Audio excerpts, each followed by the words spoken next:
Le ciel au-dessus du cimetière de Consolação, au cœur de São Paulo, a la couleur du plomb fondu. Une pluie fine et glaciale tombe, transformant la poussière des allées en une boue sombre qui colle aux chaussures de luxe. Marc-André de Vigny ajuste son manteau en cachemire noir, ignorant l'humidité qui s'infiltre sous son col. Il observe les dernières pelletées de terre recouvrir le cercueil de son frère unique, l'énigmatique Julien. Le bruit de la terre frappant le bois précieux résonne comme un compte à rebours final, un glas que personne n'ose interrompre. Autour de lui, la haute société brésilienne forme un cercle de manteaux sombres et de visages de marbre. Le silence ici n'est pas seulement une marque de respect, c'est une loi non écrite, une chape de plomb destinée à étouffer les sanglots comme les scandales. Marc-André reste immobile, les yeux fixés sur la fosse, cherchant une émotion qu'il n'arrive pas tout à fait à saisir. Julien était le grain de sable dans l'engrenage parfaitement huilé de la dynastie de Vigny, un homme de secret et d'ombre. Le magnate de l'agro-industrie se détourne enfin, prêt à regagner la chaleur stérile de sa limousine blindée qui l'attend à l'entrée. Il fait quelques pas sur le gravier mouillé, pensant déjà aux dossiers qui l'attendent au bureau, à l'héritage colossal qu'il doit désormais gérer seul. Mais alors qu'il s'apprête à quitter le carré familial, une main ferme et calleuse saisit son bras avec une force inattendue. Ce n'est pas une main gantée de soie ou parfumée par les salons de l'élite. C'est la main d'une femme qui connaît le travail manuel, les nuits sans sommeil et l'urgence de la survie quotidienne. Marc-André se fige, surpris par ce contact physique qu'il juge d'ordinaire comme une agression. Il baisse les yeux sur la femme qui lui fait face, une silhouette frêle vêtue d'un uniforme de travail usé, celui du personnel d'entretien du cimetière. Helena ne tremble pas, malgré le regard glacial du millionnaire et l'approche immédiate de ses gardes du corps. Elle ne demande pas l'aumône, elle ne cherche pas une signature ou une faveur financière comme tant d'autres avant elle. Ses yeux, d'un brun profond et hanté, sont fixés sur le monument de marbre encore frais où Julien vient d'être déposé. Elle pointe un doigt tremblant vers la tombe, sa voix coupant le vent comme un scalpel bien aiguisé. « Écoutez » murmure-t-elle, si bas que Marc-André doit se pencher pour saisir ses paroles. « Quelqu'un crie là-dedans » lâche-t-elle avec une conviction qui glace le sang plus sûrement que la pluie hivernale. Marc-André marque un arrêt brusque, sentant une décharge d'adrénaline parcourir sa colonne vertébrale. Il voit ses gardes de sécurité s'approcher à grands pas, leurs visages fermés, prêts à écarter cette intruse qu'il juge déjà déséquilibrée. Mais quelque chose dans l'expression d'Helena, une certitude presque terrifiante, force le millionnaire à lever la main pour stopper ses hommes. Helena possède une caractéristique que peu de gens connaissent. Une mémoire auditive absolue, une oreille capable de distinguer le moindre battement de cœur dans une foule. Elle ne se contente pas de dire qu'elle a entendu un bruit sourd ou une vibration sans importance. Elle décrit le rythme exact d'un ongle grattant contre la paroi en zinc du cercueil intérieur. Elle imite la fréquence précise d'une plainte étouffée, un râle prisonnier de l'épaisseur du chêne et de la terre grasse. Le millionnaire hésite, partagé entre la raison froide de son éducation et l'instinct de survie que cette femme vient de réveiller en lui. Il sait que le deuil n'est jamais terminé quand la terre recouvre le bois, mais il n'avait jamais imaginé que le testament puisse être enterré vivant.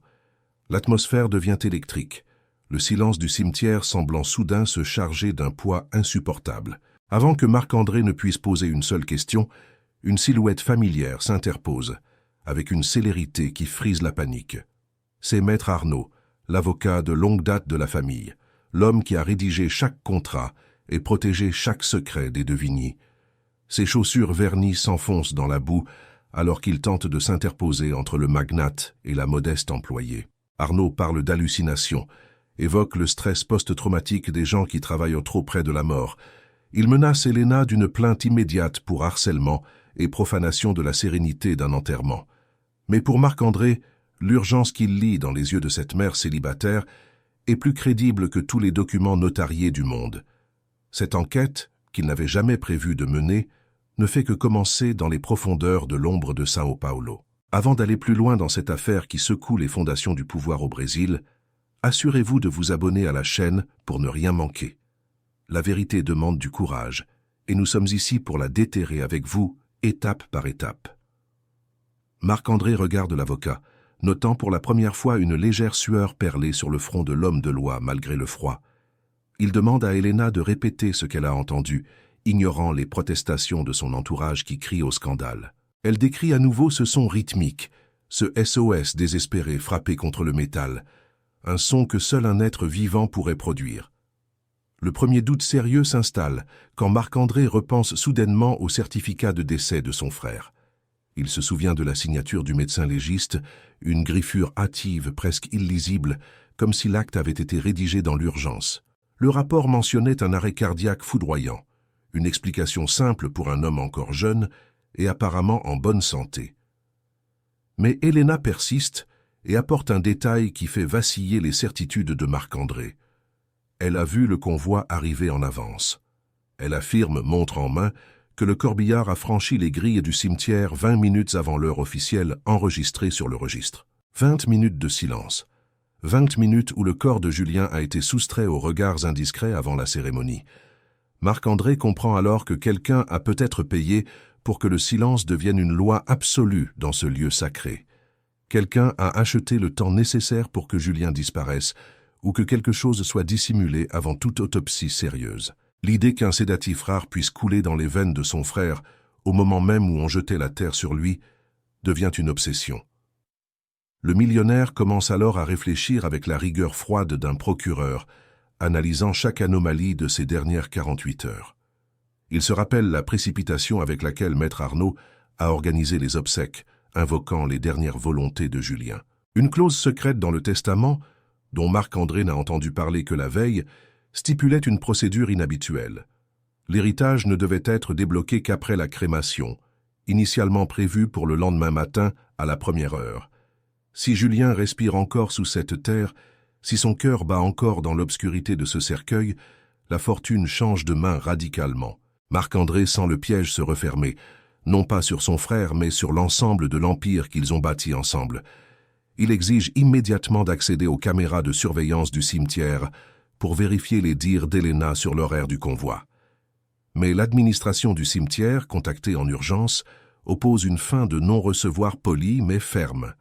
On invoque un dysfonctionnement technique malencontreux, une panne de secteur qui aurait effacé les enregistrements de la matinée. Le système tout entier semble se liguer contre la vérité, traitant Elena comme une opportuniste, cherchant à extorquer de l'argent. Pourtant, la jeune femme ne se laisse pas intimider et fournit un détail que seul un témoin oculaire précis pourrait connaître. Elle donne la plaque d'immatriculation d'une ambulance privée qui était garée près de la morgue du cimetière à 3 heures du matin. Une ambulance qui n'avait rien à faire là, dans le silence des tombes, bien avant que les premiers employés ne prennent leur service. Marc-André sent la tension monter d'un cran, réalisant que le danger ne vient pas de cette femme, mais de ceux qui veulent la faire taire. La menace devient concrète lorsque, quelques heures plus tard, il apprend que la modeste demeure d'Elena a été visitée. Des hommes en costume sombre, sans mandat mais avec une détermination effrayante, ont fouillé son petit appartement. On ne cherchait pas à lui voler ses maigres économies, mais bien son silence et les preuves qu'elle aurait pu accumuler. Au même moment, Marc-André découvre que des documents cruciaux ont disparu de son propre coffre-fort personnel au bureau. Une police d'assurance vie, souscrite par Julien quelques jours seulement avant sa mort suspecte, s'est volatilisée. Le millionnaire comprend enfin qu'il ne s'agit pas d'un accident tragique, mais d'une exécution administrative méticuleusement planifiée. Chaque pas qu'il fait vers la vérité semble déclencher une nouvelle mesure de rétorsion de la part d'ennemis encore invisibles. Quel mystère devrions-nous exhumer ensuite dans cette affaire où les morts semblent avoir plus à dire que les vivants? Dites-le nous en commentaire et suggérez le prochain cas que nous devrions investiguer pour faire éclater la justice. Le tournant de cette première phase survient lorsque Marc-André décide d'utiliser son immense influence pour forcer les portes de l'hôpital public. Il veut voir le registre d'entrée de la morgue, celui que personne n'est censé pouvoir modifier sans laisser de traces. Ce qu'il découvre là-bas confirme ses pires craintes. Le corps envoyé au cimetière n'a jamais été pesé selon le protocole obligatoire. Le registre papier présente une rature grossière, un nom maladroitement réécrit au-dessus d'une ligne effacée à l'acide. Le crime est parfait car il est bureaucratique, caché derrière des tampons officiels et des procédures d'apparence banale. Marc-André ne joue plus le jeu des convenances sociales ou de la discrétion que son rang exigerait normalement. Il décide d'engager une équipe d'exhumation privée, Des hommes qui ne répondent pas aux ordres de la ville, mais aux siens. Il sait qu'il brave une ordonnance judiciaire obtenue en urgence par ses propres associés, Maître Arnaud en tête. La nuit tombe à nouveau sur le cimetière de Consolassan, mais cette fois l'ambiance n'est plus au recueillement. Les projecteurs déchirent l'obscurité, projetant des ombres gigantesques sur les statues d'anges qui semblent détourner le regard. Le bruit des marteaux-piqueurs et des pelles brise le silence sacré, chaque coup résonnant comme un défi à la corruption. Marc-André se tient au bord de la fosse, Helena à ses côtés, son oreille toujours aux aguets pour le moindre signe de vie. Le marbre est enfin brisé, révélant le bois sombre du cercueil qui n'aurait jamais dû revoir la lumière du jour. Lorsque le couvercle est soulevé, ce n'est pas seulement un corps que Marc-André s'attend à découvrir, mais la clé d'un complot inimaginable. Sous le capiton de soie blanche, là où le visage de son frère devrait reposer en paix, il découvre un objet technologique incongru. Un petit enregistreur numérique, dissimulé dans la garniture, diffuse en boucle des sons de gémissements et de grattements préenregistrés. Marc-André réalise avec horreur que ces bruits étaient destinés à masquer un autre vacarme, beaucoup plus sinistre. Le bruit des travaux de pillage des organes qui se déroulaient en réalité dans la crypte voisine, sous couvert de cet enterrement prestigieux. Le scandale éclate dans l'esprit du millionnaire. Julien n'est pas dans ce cercueil, et il n'est peut-être même jamais mort. L'inconnu qui repose sous la terre n'est qu'un leurre, une pièce interchangeable dans une machination financière et criminelle. Julien a été enlevé, remplacé par un corps anonyme, pour permettre à une organisation criminelle de capter les actifs de la société. La justice, dans ce monde de pouvoir, est souvent brutale et concrète, et Marc-André est prêt à l'exercer sans pitié. Le nom des Devigny est sur le point d'être traîné dans la boue, mais la vérité est un prix qu'il est désormais prêt à payer. Il regarde Helena, la seule personne qui a eu le courage d'écouter quand tout le monde fermait les yeux et les oreilles. Le combat pour la vérité ne fait que commencer, et les révélations qui vont suivre ébranleront bien plus que ce cimetière. Inscrivez-vous sur la chaîne pour suivre les prochaines étapes de cette lutte acharnée contre les ténèbres du pouvoir. La suite de cette affaire vous montrera que dans les hautes sphères, même la mort est un investissement que certains sont prêts à tout pour protéger. Le silence qui suit la découverte de l'enregistreur numérique est plus lourd que la terre qui recouvrait le cercueil quelques minutes plus tôt. Marc-André Devigny tient l'appareil entre ses doigts gantés, sentant le froid du plastique contre sa paume comme une insulte personnelle. Le mécanisme diffuse encore un râle étouffé, un son synthétique conçu pour simuler l'agonie et maintenir les curieux à distance respectable. Autour de la fosse béante, les ouvriers de l'exhumation privée ont reculé, saisis par une horreur qui dépasse la simple profanation de sépulture. Ils ont l'habitude de la mort, mais pas de la mise en scène macabre orchestrée par les vivants pour masquer un vide absolu. Helena, debout à la lisière de la lumière, serre les pans de son manteau usé contre sa poitrine, ses yeux fixés sur le fond du coffre de chêne. Elle ne voit pas de corps. Elle ne voit pas son patron, elle voit l'abîme d'un mensonge qui menace d'engloutir tout ce qu'elle connaît. Soudain, le crissement des pneus sur le gravier déchire la nuit, annonçant l'arrivée de plusieurs véhicules noirs aux vitres teintées. Maître Arnaud sort de la première voiture, suivi de 4 hommes dont la carrure et le regard vide ne laissent aucun doute sur leur fonction. L'avocat ne porte plus le masque de la compassion feinte qu'il affichait lors de la cérémonie officielle quelques heures auparavant. Son visage est une lame de rasoir, ses lèvres pincées par une fureur contenue qui transforme ses traits en une grimace de prédateur acculé. Il brandit un document officiel, une ordonnance d'arrêt immédiat des travaux signée par un juge de permanence aux ordres de l'ombre. « Vous commettez une erreur irréparable, Marc-André !» hurle-t-il, sa voix résonnant contre les pierres tombales comme un avertissement funeste. Les hommes en costume entourent désormais le petit groupe, créant un périmètre de fer qui isole le millionnaire et l'employé du reste du monde. Marc-André sent son autorité naturelle vaciller face à cette démonstration de force qu'il n'avait pas vu venir au sein de sa propre garde rapprochée.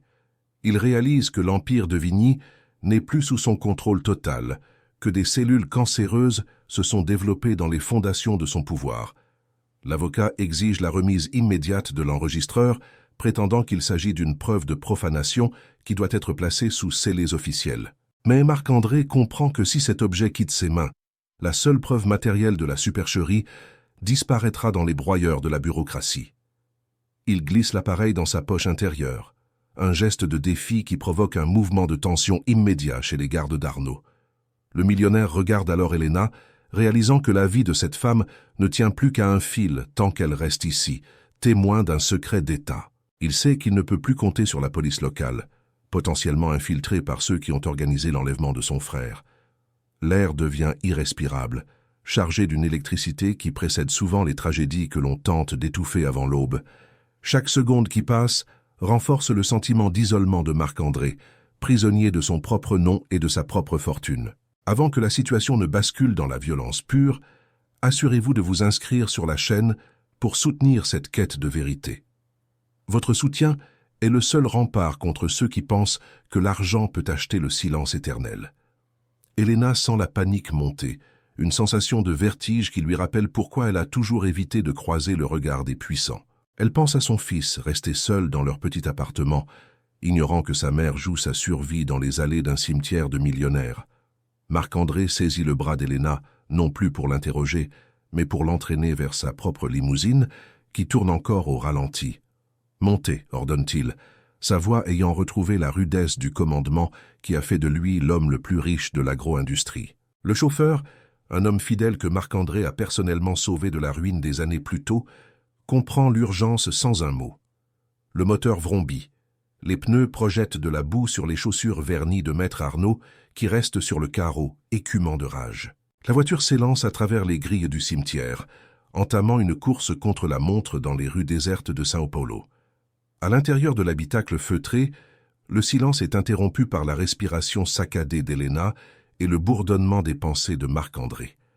Le millionnaire se demande quand il a cessé de connaître son frère, quand Julien est devenu une cible ou un pion dans ce jeu mortel. Il se revoit enfant avec lui, courant dans les champs de café, loin des complots de conseils d'administration et des testaments trafiqués. Une vague de culpabilité l'envahit, une amertume qui lui brûle la gorge.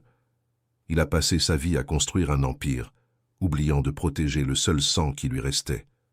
Elena regarde par la vitre, voyant les lumières de la ville défiler comme des étoiles filantes, symbole d'une vie qui ne sera plus jamais la même. Elle se demande si elle a bien fait de parler, si le prix de la vérité n'est pas trop lourd pour une femme qui n'a que son intégrité pour richesse. Marc-André sort l'enregistreur de sa poche et l'examine à la lumière du plafonnier, cherchant une marque, une origine, un indice quelconque. Il remarque une petite étiquette à moitié arrachée, portant un code barre qui ne ressemble en rien aux produits grand public. C'est un équipement spécialisé, sans doute utilisé dans le milieu médical ou de la recherche acoustique de pointe. L'idée que Julien puisse être séquestré dans une clinique privée, sous une fausse identité, commence à prendre racine dans son esprit. Mais pour vérifier cette théorie, il lui faut des alliés que l'argent d'Arnaud ne peut pas atteindre, des gens de l'ombre qui connaissent les dessous de la ville. Le millionnaire sort son téléphone crypté, celui qu'il n'utilise que pour les fusions-acquisitions les plus sensibles et les plus secrètes. Il appelle un contact qu'il n'a pas sollicité depuis une décennie, un ancien agent des services de renseignement reconverti dans la sécurité informatique. Pendant que la voiture slalome, pour s'assurer qu'ils ne sont pas suivis, Marc-André explique la situation en termes codés, sentant le danger rôder. Elena, de son côté, sort de son sac une vieille photo qu'elle a trouvée près de la morgue, le soir où l'ambulance suspecte est arrivée. C'est une image froissée, montrant un homme de dos, entrant dans le bâtiment administratif du cimetière avec une sacoche de médecin. Elle ne l'avait pas mentionné plus tôt, craignant que cela ne paraisse insignifiant, mais Marc-André reconnaît instantanément la silhouette. C'est le docteur Varela, le médecin personnel de la famille, celui qui a signé le certificat de décès sans sourciller. Le cercle des traîtres s'élargit, englobant ceux en qui Julien avait placé sa confiance la plus absolue pour sa santé et sa vie. Marc-André sent une colère froide se substituer à la peur, une détermination qui transforme l'homme d'affaires en un chasseur impitoyable. Il réalise que le corps qui a été enterré n'est pas celui de son frère. Mais alors, à qui appartient le cadavre qui a servi de doublure?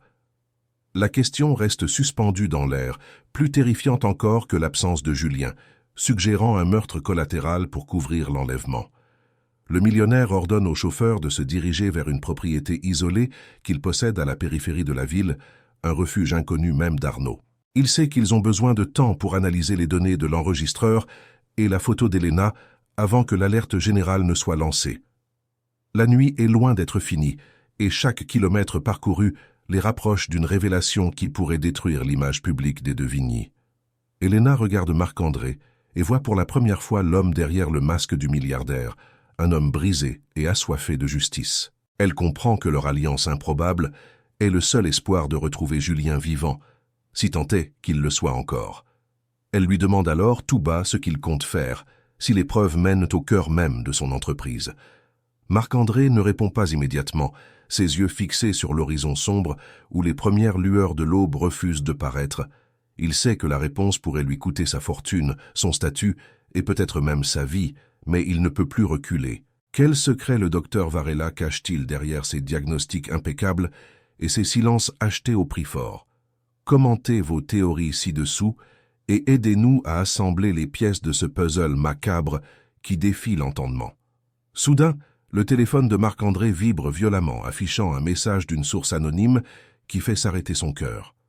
Le message contient une seule coordonnée GPS et une photo prise en temps réel d'un moniteur de surveillance médicale. Sur l'écran, on voit un homme branché à des machines, le visage pâle et émacié, mais dont les traits sont indéniablement ceux de Julien. L'image est floue, striée de parasites, suggérant que la source a dû prendre des risques immenses pour transmettre cette preuve de vie. Marc-André montre l'écran à Elena dont la réaction ne se fait pas attendre. Elle reconnaît le papier peint en arrière-plan de la chambre. Ce n'est pas une clinique de luxe, mais une aile désaffectée d'un hôpital public où elle a travaillé comme femme de ménage des années auparavant. Un lieu oublié de tous, où les patients sans nom disparaissent souvent dans les méandres d'une administration corrompue et surchargée. Le piège est désormais identifié, mais le chemin pour y parvenir est miné par ceux qui ont tout à perdre si Julien reprend conscience. Marc-André comprend que Maître Arnaud n'est que l'exécuteur d'une volonté supérieure, un rouage dans une machine de guerre financière. Il doit décider s'il fonce tête baissée dans ce qui ressemble à un guet-apens ou s'il attend d'avoir plus de renforts.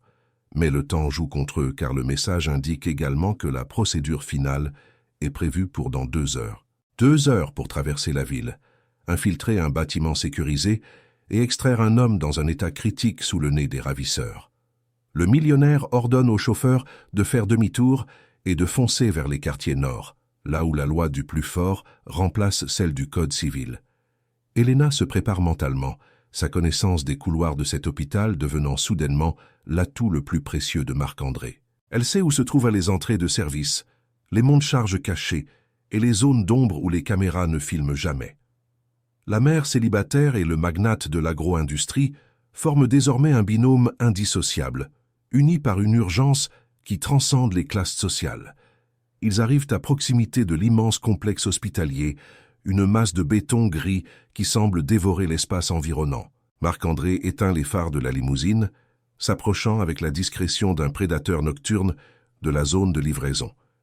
Il sent son cœur battre contre ses côtes, une sensation qu'il n'avait plus ressentie depuis ses premiers coups d'éclat en bourse. Sauf que cette fois, l'enjeu n'est pas un chiffre sur un écran, mais le souffle de vie de son propre frère. Ils sortent du véhicule, s'enfonçant dans l'ombre portée des murs d'enceinte, tandis que la pluie recommence à tomber avec violence. Elena guide Marc-André vers une porte dérobée. Mais au moment où elle insère sa vieille clé, un bruit de chargement d'armes retentit derrière eux. La vérité est à portée de main, mais le gardien du secret ne compte pas les laisser franchir le seuil de ce sanctuaire de la corruption. Qui se tient dans l'ombre, prêt à tout pour empêcher Julien de revenir parmi les vivants? Le canon de l'arme brille sous la lueur blafarde d'un réverbère lointain, une lueur qui semble hésiter à éclairer cette scène de crime imminente. Le jeune garde qui bloque l'entrée de service a les mains qui tremblent. Son uniforme bon marché est trop large pour ses épaules frêles. Marc-André de Vigny ne recule pas, il avance d'un pas mesuré, sa silhouette imposante projetant une ombre qui semble dévorer celle du tireur. Il ne voit pas un ennemi, il voit un rouage misérable d'une machine qui le dépasse, un homme payé quelques réaux pour protéger l'innommable. « Posez ça, mon garçon !» ordonne Marc-André, sa voix ayant la résonance du bronze frappé, un ton qui n'admet aucune réplique. Il ne promet pas la mort, il offre une porte de sortie, une chance de disparaître avant que la tempête qu'il a déclenchée ne rase tout sur son passage. Elena reste immobile dans l'ombre. Sa respiration est un murmure. ses yeux fixés sur le verrou de la porte qu'elle connaît par cœur. Elle sait que chaque seconde perdue ici est une seconde de moins pour Julien, dont le cœur ne bat peut-être plus que par la grâce d'une machine. Le garde finit par baisser son arme, vaincu par l'autorité naturelle d'un homme qui a l'habitude de posséder tout ce qu'il regarde. Il s'efface dans l'obscurité des couloirs, laissant la voie libre vers les entrailles de ce monstre de béton qu'est l'hôpital public. L'air à l'intérieur est saturé d'une odeur de phénol, de vieille poussière et de cette négligence humaine qui caractérise les lieux où l'on cache la misère. Elena marche en tête, ses pas légers évitant les carreaux cassés et les zones où la lumière des néons clignote avec une régularité de moribond. Elle guide Marc-André à travers un labyrinthe de couloirs où les brancards abandonnés ressemblent à des squelettes de métal oubliés par le temps. Marc-André observe les murs décrépits et se demande comment son nom, synonyme de prestige et de réussite, a pu finir par être associé à un tel dépotoir. L'argent des de Vigny a bâti des cliniques de luxe aux façades de verre, mais c'est ici, dans cette cave humide, que la vérité a été enterrée. Il ressent une pointe de dégoût pour lui-même, pour toutes ces années passées à ignorer les signes de détresse que Julien envoyait peut-être. Est-ce que son frère essayait de lui dire quelque chose lors de leur dernier dîner, derrière ses sourires forcés et ses silences trop longs? La culpabilité est un poison qui agit lentement, mais Marc-André sent ses effets dévaster ses certitudes de grand patron. Ils arrivent devant une porte blindée, dépourvue de numéro, marquée d'un simple triangle jaune signalant un danger biologique. Elena s'arrête, sa main posée sur le métal froid, son regard cherchant une confirmation dans celui du millionnaire. « C'est ici », murmure-t-elle, « l'aile que personne ne visite, celle où les registres n'ont plus cours et où les ombres ont des visages. Avant de franchir ce seuil où tout peut basculer, il est temps de vous demander si vous êtes prêt pour la révélation finale. Inscrivez-vous sur la chaîne pour soutenir notre travail d'investigation sur ces histoires que les puissants veulent effacer. Votre présence est notre seule force contre le mur du silence qui protège les coupables. Marc-André fait signe à Elena de reculer et utilise une carte magnétique qu'il a récupérée sur le garde à l'entrée, un pari risqué. Le déclic du verrou électronique résonne dans le silence du couloir comme un coup de tonnerre, annonçant l'ouverture de la boîte de Pandore. À l'intérieur, l'atmosphère change radicalement, l'air est filtré, froid, et le silence est rompu par le bip régulier d'un moniteur cardiaque. Ce n'est pas une chambre d'hôpital, c'est une cellule de haute technologie dissimulée dans les ruines d'un établissement à l'abandon. Sur le lit central, entouré de tubulures et de câbles, repose un homme dont le visage est si pâle qu'il semble déjà appartenir au marbre du cimetière. C'est Julien, mais un Julien diminué, réduit à une simple enveloppe biologique maintenue en vie pour des raisons qui échappent encore à Marc-André. Le millionnaire s'approche du lit, ses mains tremblant pour la première fois de sa vie d'adulte, craignant de toucher ce frère qu'il croyait mort. Il remarque alors quelque chose sur le bras de son frère, une série de marques d'injection récentes qui ne correspondent à aucun traitement standard. Il réalise que Julien n'est pas seulement soigné, il est utilisé comme une source, un donneur potentiel dont on prépare le terrain. Soudain, une ombre se détache du fond de la pièce, là où les machines de survie projettent des formes inquiétantes sur les murs. Ce n'est pas Maître Arnaud, ni le docteur Varela, mais une silhouette que Marc-André n'aurait jamais imaginé trouver ici. C'est le directeur adjoint de sa propre fondation caritative, un homme qu'il considérait comme le pilier moral de son empire. L'homme tient une seringue remplie d'un liquide ambré, son visage ne montrant aucun remords, seulement la froideur du calcul.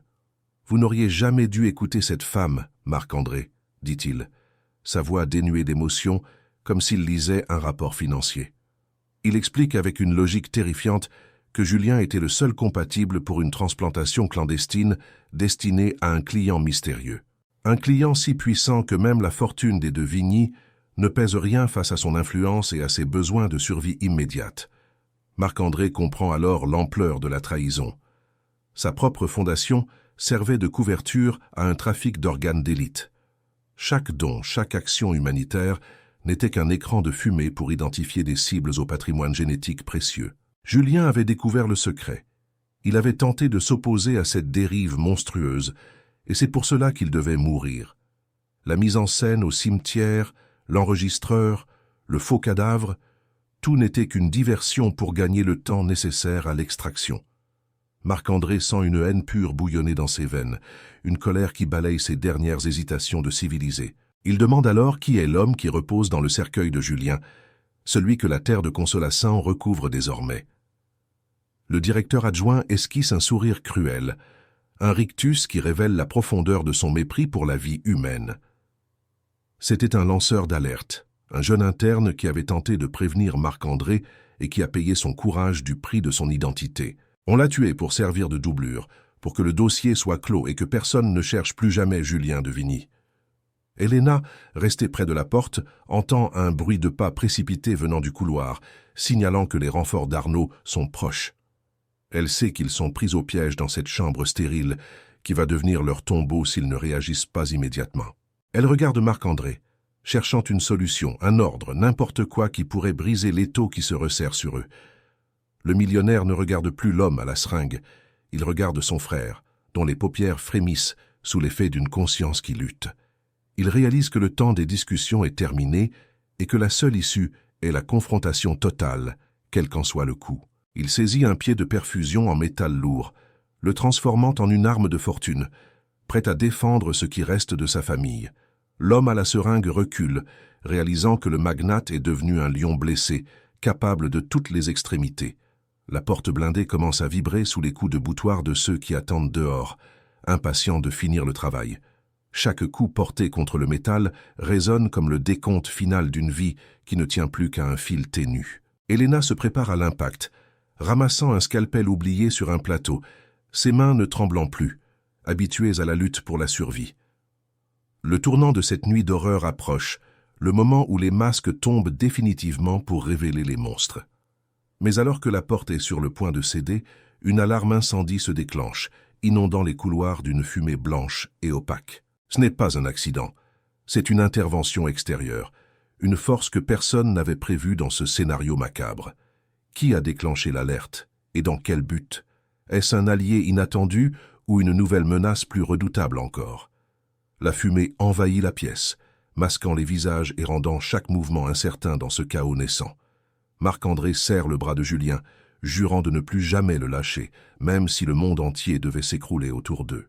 L'obscurité et la fumée créent un rideau de fer entre les ravisseurs et les sauveurs, transformant l'hôpital en un champ de bataille fantomatique. C'est dans cet instant de confusion totale que la vérité va devoir choisir son camp, entre la lumière de la justice et l'ombre du profit. Quel prix Marc-André devra-t-il payer pour sortir son frère de cet enfer sans nom? Commentez ce que vous feriez à sa place. Sauveriez-vous la fortune ou la famille au péril de tout le reste? La porte vole enfin en éclats, mais ce qui entre dans la pièce n'est pas ce que Marc-André attendait. La porte blindée cède dans un fracas de métal et de poussière, mais ce n'est pas la mort qui entre dans la pièce, c'est la foudre. Des silhouettes sombres, lourdement armées et équipées de masques à gaz, envahissent l'espace en une fraction de seconde, leurs lampes tactiques balayant la fumée. Ce n'est pas la milice d'Arnaud, mais une unité d'élite de la police civile, alertée par le contact secret de Marc-André qui a enfin réussi à briser le mur du silence administratif. Le directeur de la fondation lâche sa seringue qui s'écrase sur le sol carrelé, le liquide ambré se répandant comme une tache de trahison irrémédiable. Il lève les mains, son visage décomposé par la réalisation soudaine que son immunité vient de s'évaporer sous les projecteurs de la justice. Maître Arnaud apparaît derrière les policiers, tentant une dernière manœuvre désespérée en criant que Marc-André a perdu la tête et qu'il séquestre son propre frère. Mais le commandant de l'unité ne l'écoute pas. Il a reçu les enregistrements transmis en temps réel par le téléphone crypté du millionnaire. Marc-André ne quitte pas Julien des yeux, sa main serrant fermement celle de son frère, dont les doigts commencent enfin à répondre par une faible pression. C'est une victoire qui a le goût du sang et de la poussière, mais c'est une victoire que le magnate de l'agro-industrie n'aurait jamais obtenue seul. Il regarde Helena, qui se tient debout près du moniteur, les yeux embués de larmes, mais le port de tête altier, consciente d'avoir changé le cours de l'histoire. Sans cette femme, sans son oreille absolue et son courage de mère, Julien ne serait plus qu'un souvenir enterré sous 2 mètres de terre grasse. L'évacuation se fait dans une urgence millimétrée, Julien étant transféré sur un brancard médicalisé vers une ambulance escortée par des motards de la police. Marc-André refuse de monter dans sa limousine. Il grimpe à l'arrière de l'ambulance, ne voulant pas laisser une seule seconde de silence s'installer entre lui et son frère. Pendant le trajet vers l'hôpital central, loin des griffes de la fondation corrompue, le millionnaire prend une décision qui va transformer son existence. Il ne s'agit plus de gérer des hectares de terres ou des comptes en banque, mais de réparer ce qui a été brisé par l'ambition démesurée des hommes. Le docteur Varela est arrêté à son domicile quelques minutes plus tard, alors qu'il s'apprêtait à quitter le pays avec une mallette contenant des documents compromettants. La chute des dominos est entamée, et rien, ni l'argent ni les relations politiques, ne pourra plus l'arrêter. Avant de découvrir le dénouement de cette affaire qui a tenu le pays en haleine, inscrivez-vous sur la chaîne pour ne jamais manquer nos prochaines enquêtes. La justice a besoin de témoins, et votre soutien est le moteur de notre quête pour la vérité. Le lendemain matin, le soleil se lève sur une ville de São Paulo, encore sous le choc des révélations qui font la une de tous les journaux. On apprend que le client mystérieux n'était autre qu'un haut magistrat, celui-là même qui couvrait les activités de la Fondation depuis des années. Julien, bien que très affaibli par les sédatifs et les prélèvements préparatoires, est déclaré hors de danger par les médecins de l'hôpital public. Il faudra des mois de rééducation, mais il pourra témoigner et envoyer ses bourreaux derrière les barreaux pour le restant de leurs jours. Maître Arnaud, l'homme qui avait transformé la loi en un instrument de torture, finit ses jours dans une cellule de haute sécurité, abandonnée par tous ceux qu'il servait. Mais la véritable justice ne se rend pas seulement dans les tribunaux, elle se manifeste dans le destin de ceux qui ont osé parler. Marc-André n'oublie pas sa dette envers Helena, la femme du cimetière que tout le monde voulait faire passer pour une folle. Il ne lui offre pas un simple chèque pour acheter son silence, car il sait que l'intégrité de cette femme n'a pas de prix. Il crée une fondation de vigilance, un organisme indépendant chargé de protéger les lanceurs d'alerte et de surveiller les institutions de santé. Il nomme Helena à la direction du pôle d'investigation sociale, lui offrant une formation de pointe et un salaire qui garantit l'avenir de son fils pour toujours. Le petit garçon n'aura plus jamais à craindre le froid ou la faim, car sa mère est devenue l'héroïne d'une nation tout entière. Le nom des De Vigny est lavé, mais Marc-André décide de vendre une grande partie de ses actifs pour financer des hôpitaux publics de qualité. Il a compris que la richesse n'est qu'un fardeau si elle n'est pas mise au service de la vie, de la vraie vie, celle qui crie dans l'ombre. Une dernière cérémonie a lieu au cimetière de Consolação, mais cette fois, l'ambiance est empreinte d'une sérénité retrouvée. On exhume officiellement le corps du jeune interne qui avait été sacrifié pour servir de doublure à Julien, afin de lui rendre son nom et son honneur. Sa famille, restée dans l'ignorance pendant des semaines, reçoit enfin les réponses qu'elle méritait et une compensation qui ne ramènera pas leur fils, mais qui punira ses meurtriers. Marc-André et Helena se tiennent devant la tombe désormais vide, où tout a commencé, là où le murmure d'une femme a brisé un empire de mensonges. Le millionnaire regarde Helena et lui demande ce qu'elle entend aujourd'hui, dans le silence paisible des allées de marbre. Elle sourit pour la première fois, un sourire qui illumine son visage marqué par les épreuves, et elle répond simplement « J'entends l'espoir ». L'affaire de Vigny restera dans les mémoires comme le jour où la voix d'une mère célibataire a été plus puissante que les millions d'un empire. Parce qu'au bout du compte, la vérité finit toujours par remonter à la surface, peu importe l'épaisseur de la terre ou la profondeur de l'oubli. Le deuil de Marc-André est terminé non pas parce qu'il a oublié, mais parce qu'il a enfin agi pour transformer la douleur en justice. Julien sort de l'hôpital quelques semaines plus tard, accueilli par son frère et par Helena, formant une famille de circonstances nées dans la tourmente. Ils savent que le monde est encore rempli de secrets enterrés, mais ils savent aussi qu'ils ne sont plus seuls pour les affronter. Dans les hautes sphères, on murmure encore sur cette affaire, mais le ton a changé. La peur a changé de camp. La justice est un investissement à long terme. Et Marc-André de Vigny a enfin trouvé le placement le plus rentable de sa carrière, la vérité. Merci d'avoir suivi cette enquête bouleversante jusqu'au bout, là où la lumière triomphe enfin des ténèbres. Inscrivez-vous sur la chaîne pour continuer à explorer avec nous ces histoires humaines qui redonnent foi en la justice. Laissez un commentaire pour nous dire ce que cette histoire a changé en vous et partagez-la pour que personne n'oublie que le silence peut être brisé. La mémoire auditive d'Helena restera comme le symbole d'une vigilance nécessaire dans un monde qui préfère parfois ne rien entendre. Et vous, seriez-vous capable d'écouter quand tout le monde vous dit de passer votre chemin? La vérité vous attend, juste là, sous la surface des apparences.